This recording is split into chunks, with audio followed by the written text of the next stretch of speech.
The TF2 Analysis Team has some great talent when it comes to firearms. I mean, come on, they even took on an entire army of robots.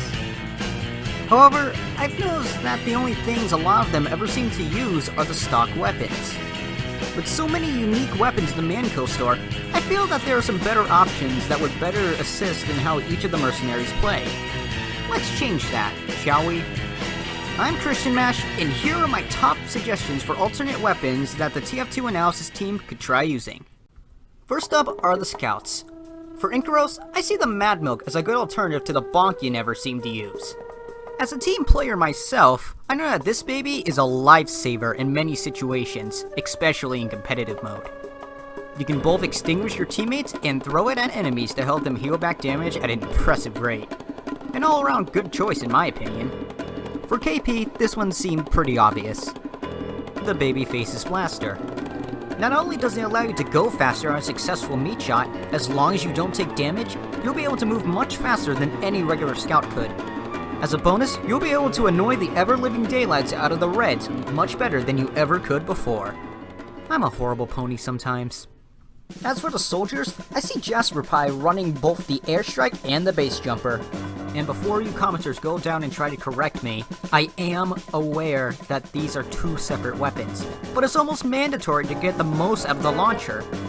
I know how much Jasper seemed to like rocket jumping, and since he's the only soldier I've ever seen do it on screen, an increased fire rate while doing just that makes this a good weapon of choice for him. Now, Matt Munchkin was a tough one to pin down, but I had to go with the buff banner.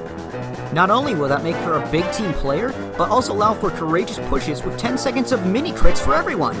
Also, anger management. For the one Pyro on the blue team currently, I really had only one option for Eliora. The Phlogistonator, no questions asked. 10 seconds of triple damage just by dealing damage is nothing to scoff at. Who needs Air Blast when you can just let it burn? Once more, good outlet for all your boiling rage. The demos were a bit of a tricky one. For A and Y, I would have to recommend that you use the Charge and Targe. You know, the one that's always on your back. Sure, you already get the 50% resistance to fire and 30% to explosives, but the charge you get for having the shield is great for movement and can be used to get some insane height off of elevated platforms, such as roofs. Sweetie Bloom, like A and Y, you gotta start using that shield as well, especially since you're a Demo Knight. Try using the Splendid screen for some extra damage through charging. While it does have slightly worse resistances compared to the Charge and Targe, you can charge 50% more than it as well. Not to mention that each hit you take increases the damage of the charge, allowing for even more kills. And in your words, yay, Stabby! Heavies are next. Now Lightning Bliss, I know how much you don't like being underestimated or called cute. In fact, I'm already mentally picturing my obituary now that I've said the C word. For stats, the spin-up is 50% slower as well as movement by 60% when revved up. Yeesh, that's me in the morning. But regardless, that extra 20% damage bonus you get along with the 20% damage resistance once you're below the 50% health threshold can allow for some massive destruction. As long as you and Key don't overdo it again. Trust me when I say that you'll be taken pretty seriously with the Brass Beast in your possession. For everyone's favorite Hippogriff Silverquill, the gloves are running urgently. I respect you, but you can't deny how much you get killed. 30% faster movement speed might just be what you need. Just watch out for that health drain though. Keeping out for too long can be a death sentence in its own right. The last thing you want to do is get yourself killed before the blues even get to you. That's just embarrassing. The Engineers are up next. Dr. Wolf, I know you don't fight too much as the Reds engineer, but I'm not leaving you out of this, buddy. I'd go with the Short Circuit when the going gets rough.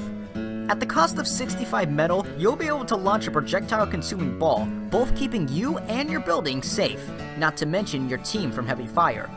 It's also really good for crowd control, dealing some good damage to those who are hit by the ball. And as you always say, it's good to be helping. And Finn, may I introduce you to the Jag.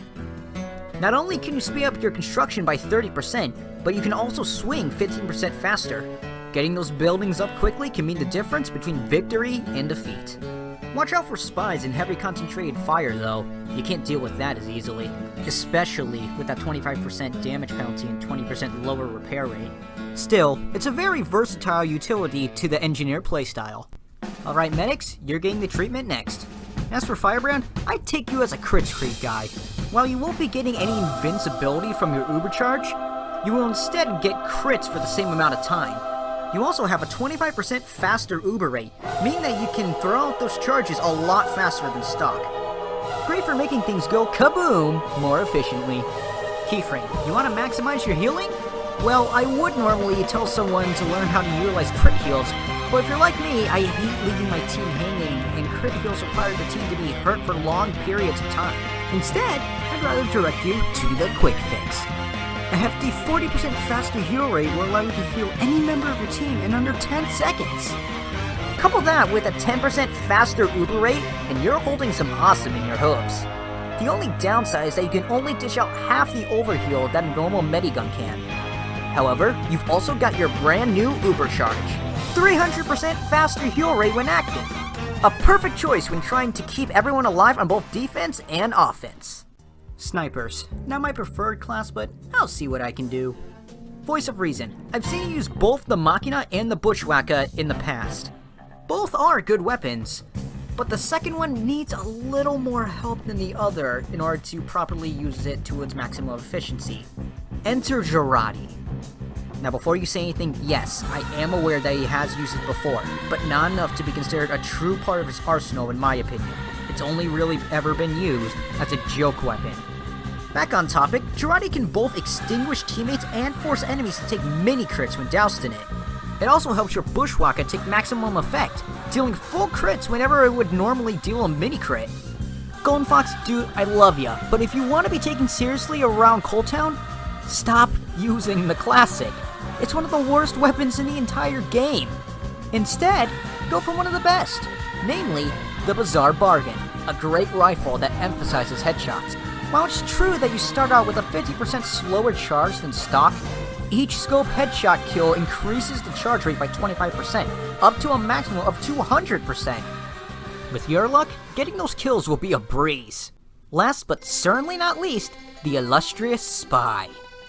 Now Thespio, I've seen you use the kunai once in the past, during the first day that you joined the TF2 Analysis Team. However, I do have to ask, why don't you ever use it anymore?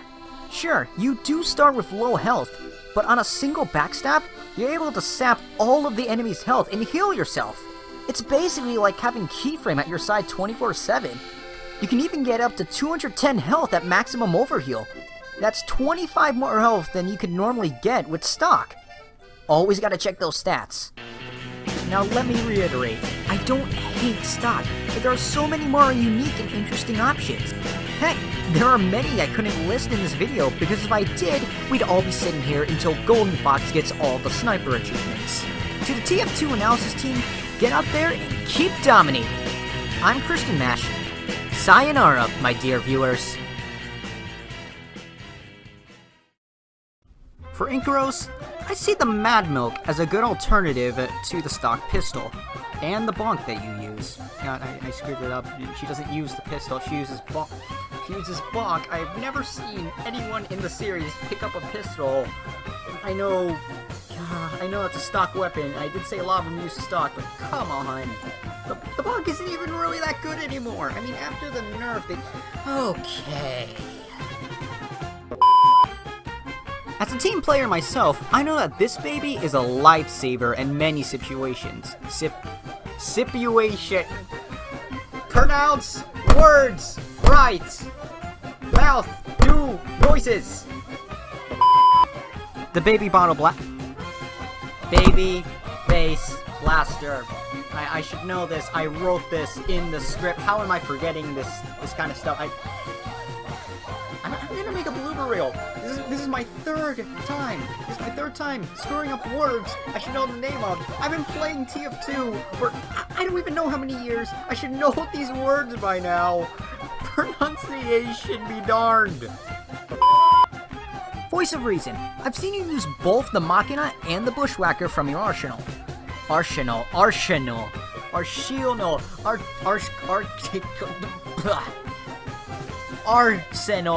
not article, not arsenal. Oh, I just said it.